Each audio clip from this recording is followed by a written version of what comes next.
आणि म्हणून आपण सर्व शक्ती आणि पूर्ण ताकद पणाला लावून झोकून देण्याची वृत्ती आपल्यामध्ये आहे. बाळासाहेबांनी आपल्याला शिकवण दिली आहे. धर्मवीर आनंद दिघे साहेबांनी आपल्याला शिकवण दिली आहे. त्याने आपल्याला मार्ग दाखवला आहे की 80% समाजकारण 20% राजकारण, आणि म्हणून त्या मार्गाने आपण जातो आहे. आज आपण जर पाहिलं तर आपलं राज्य देखील आज बाळासाहेबांच्या विचारांचं राज्य आपण स्थापन केलंय. बाळासाहेबांची भूमिका घेऊन आपण सरकार स्थापन केलंय. धर्मवीर आनंद दिघे साहेबांचे विचार घेऊन आपण हे सरकार स्थापन केलंय. आणि म्हणून धर्मवीर आनंद दिघे साहेबांच्या बद्दल मी आपल्याला बोललो की दिघे साहेबांकडे काय होतं, त्यांचं बँकेमध्ये खातं देखील नव्हतं. एक केवळ जिल्हा प्रमुख पद त्यांच्याकडे होतं, पण त्यांनी आपल्या कामातून एवढा मोठा दरारा निर्माण केला की त्यांचा फोन जरी गेला तरी समोरचा चळा कापायचा हे त्यांचं काम होतं. हा त्यांचा दरारा होता. आणि म्हणून आज दिघे साहेबांच्या दरबारामध्ये आपल्याला न्याय मिळेल अशी भावना त्या काळामध्ये आपण पाहिली. आपण अनेक लोक त्यांचे सहकारी म्हणून काम केले. अनेक लोकांनी त्यांच्या सोबत, त्यांच्या सहवासात, त्यांच्या मार्गदर्शनामध्ये काम करण्याचं आपल्याला भाग्य मिळालं. दिघे साहेबांच्या जाण्याला 23 वर्ष झाली. जवळपास 2 तपं लोटली.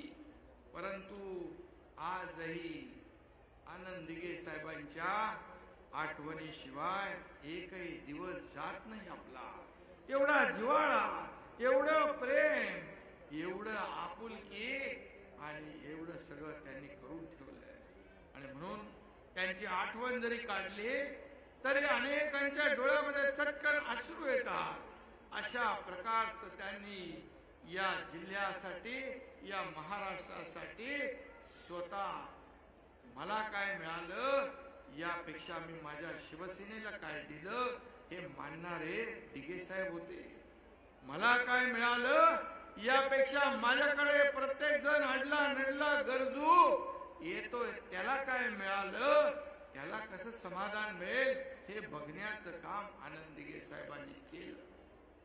आणि म्हणून या जिल्ह्यामध्ये शिवसेना वाढवण्याचं, पुढं नेण्याचं काम आपण करतोय. खरं म्हणजे आज दिघे साहेबांनी त्या काळात माणसं कमवली. त्यांच्या कर्तृत्वाचा अंश जरी प्रत्येकाच्या आपल्यामध्ये आला तर आपण धन्य झालो असं आपल्याला समजत आहे.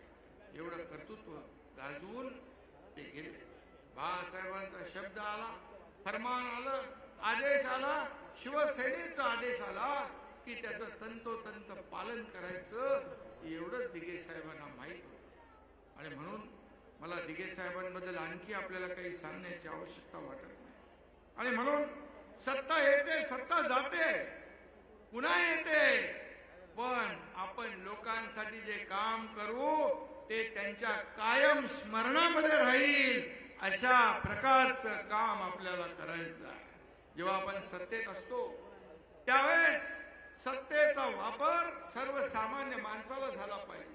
सर्वसामान्य माणसाच्या आयुष्यामध्ये चांगले दिवस आले पाहिजे अशा प्रकारचा सत्तेचा वापर सत्ताधाऱ्यांनी केला पाहिजे. एखाद्या वेळेस कायम सत्ता नसते, परंतु जेव्हा ती व्यक्ती सत्तेत नसते त्यावेळेस जाणारा येणारा सर्वसामान्य माणूस त्याच्याकडे तोंड वाकडं करून पाठ मरून जाता कामा नये. तिथं उभा राहून त्याला विचारलं पाहिजे काय बाबा कसं काय.